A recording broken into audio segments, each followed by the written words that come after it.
Bienvenue dans cette nouvelle vidéo de Lexical Info.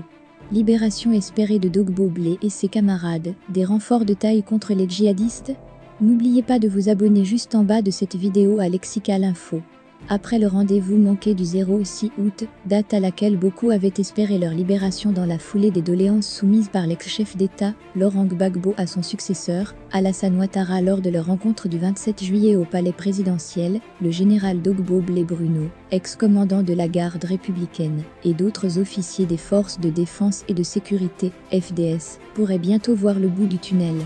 C'est du moins ce que laisse entrevoir une publication parue ce samedi 9 octobre sur la plateforme Opranet. Si les choses se confirmaient dans ce sens, la libération de ces soldats, dont certains à l'instar du général Dogbo, sont des hommes de terrain chevronnés, devrait non seulement contribuer à détendre un peu plus l'atmosphère sociopolitique, mais mieux, provoquer un impact sur la réponse militaire que l'État de Côte d'Ivoire s'efforce à apporter aux groupes armés, qui se signalent dans plusieurs localités frontalières du nord du pays.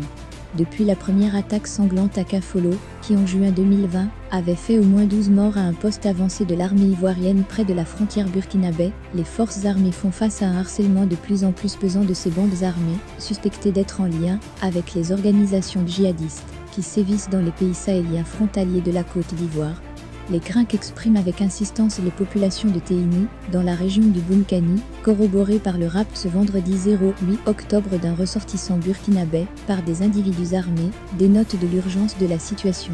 L'implication de ces soldats n'est peut-être pas la clé à l'issue de la crise sécuritaire gestante, cependant elle pourrait renforcer l'efficacité de la riposte sur le front.